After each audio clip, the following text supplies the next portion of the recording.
దేశవ్యాప్తంగా కొన్ని రాష్ట్రాలు మాత్రమే ఉప్పుడు బియ్యం తినేది, అంటే ఫార్ బాయిల్డ్ రైస్.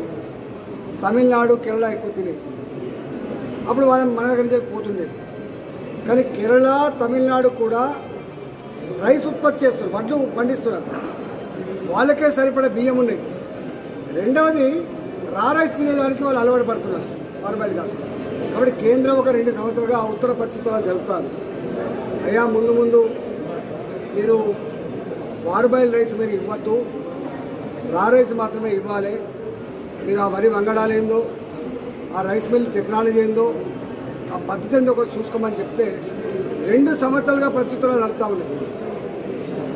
కుంభకర్ణులాగా నిద్రపోయినటువంటి ముఖ్యమంత్రి ఇవాళ మేల్కొని రైస్ మిల్ క్లస్టర్ రాలే, టెక్నాలజీ అప్డేట్ కాలే, ఆ వరి వంగడాల మీద అవగాహన కల్పించలే. ఇవాళ చక్కగా రైతుల మీద నెట్టేసే ప్రయత్నం చేస్తున్నాడు, కేంద్రం మీద నెట్టేసే ప్రయత్నం చేస్తున్నాడు. మంచిది కాదు.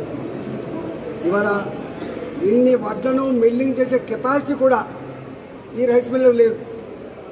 అసలు ఇన్ని వడ్లు కొనడానికి బ్యాంకులు ఏదైతే గ్యారంటీ ఇవ్వనో ఈ రాష్ట్ర ప్రభుత్వానికి నమ్ముతలేదు బ్యాంకులు కూడా.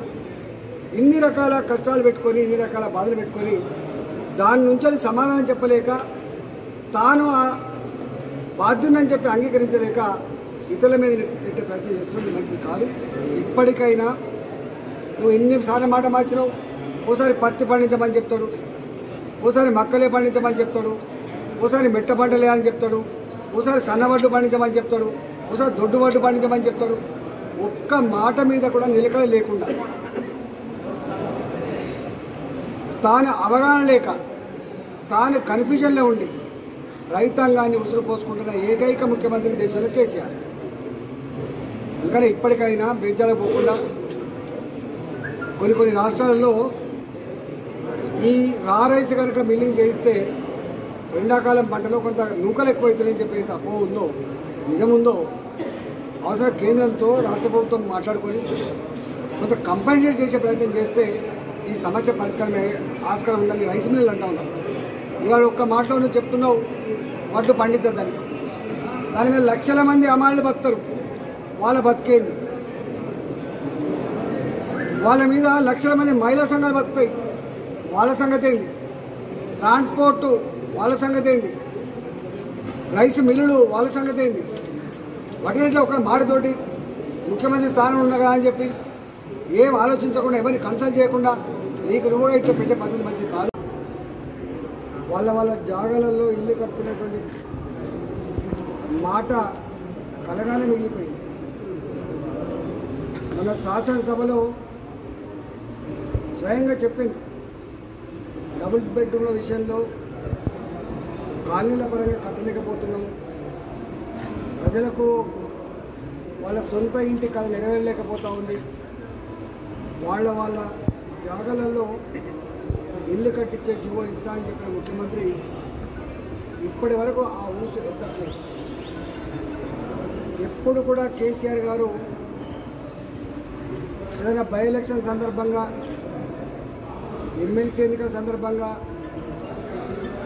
లేదా జనరల్ ఎన్నికల సందర్భంగా హామీలు ఇవ్వడం, మేనిఫెస్టోలో రాసుకోవడం తప్ప ఎన్నికల తదుపరి పట్టించుకున్న పాపాన పోవడానికి సజీవ సాక్ష్యం ఇవాళ అసెంబ్లీలో హుజరాబాద్ ఎన్నికల సందర్భంగా ఓట్లు రాబట్టడానికి, దళితులను మోసం చేయడానికి ఆ హామీ ఇచ్చేంతవరకు అమలు చేయడం. నేను ఒకటే ముఖ్యమంత్రిని డిమాండ్ చేస్తా ఉన్నా, ఇప్పటికైనా బేస్యాలను పక్కన పెట్టి ఏ కేంద్ర ప్రభుత్వం అయితే పేదల ఇళ్ల నిర్మాణం కోసం కొంత డబ్బిస్తుందో ఆ డబ్బుని, రాష్ట్ర ప్రభుత్వ డబ్బుని యాడ్ చేసి వాళ్ళ జాగాలలో దళితులు డబుల్ బెడ్రూమ్ కట్టించేటువంటి స్కీమ్ మొదలు పెట్టాలని ఈ సందర్భంగా మేము డిమాండ్ చేస్తాం. రెండవది, వాళ్ళకు రావాల్సిన బకాయిలు ఏవైతే ఉన్నాయో, టీ ప్రైడ్ పీరియడ్ తీసుకున్న మిషనరీకి రావాల్సిన బకాయిలు, ఇతరత్రా రావాల్సిన బకాయిలన్నీ కూడా తక్షణమే ఇవ్వాలని చెప్పి డిమాండ్ చేస్తూ ఉన్నాం. దళిత బంధు మేము ఆ రోజే చెప్పినాం, కేవలం హుజరాబాద్లో ఉన్న 46,000 ఓట్లను కొల్లగొట్టడానికి, దళితులను మోసం చేయడం కోసం మాత్రమే, ఓట్లను దండుకోవడం కోసం మాత్రమే దళిత బంధు పథకాన్ని ప్రవేశపెట్టిందని చెప్పినాడు. మా మీద దాడి చేశారు. ఇప్పుడు కూడా రాష్ట్రంలో ఉన్న దళిత జాతికి ఒక స్కీమ్ అంటూ రావాలంటే బడ్జెట్లో బాజాప్తా బడ్జెట్ రూపకల్పన చేసి విధి విధానాలు ఖరారు చేసి ఏ సంవత్సరం ఎంతమందికి ఇవ్వబోతుందో రాష్ట్ర ప్రజానికని చెప్పాల్సినట్లు ఉంది. హాయ్ ఫ్రెండ్స్, మా టుడే టుమారో యూట్యూబ్ ఛానల్ చూస్తున్నందుకు చాలా థ్యాంక్స్. మరిన్ని లేటెస్ట్ వీడియోస్ కోసం వెంటనే సబ్స్క్రైబ్ చేయండి. అలాగే ఈ బెల్ ని కూడా రింగ్ చేసేయండి. మా నోటిఫికేషన్స్ అన్ని మీ మొబైల్లో వస్తాయి. అలాగే మా వీడియోస్ మీకు నచ్చితే లైక్ చేయండి, షేర్ చేయండి, నచ్చకపోతే కామెంట్ చేయండి.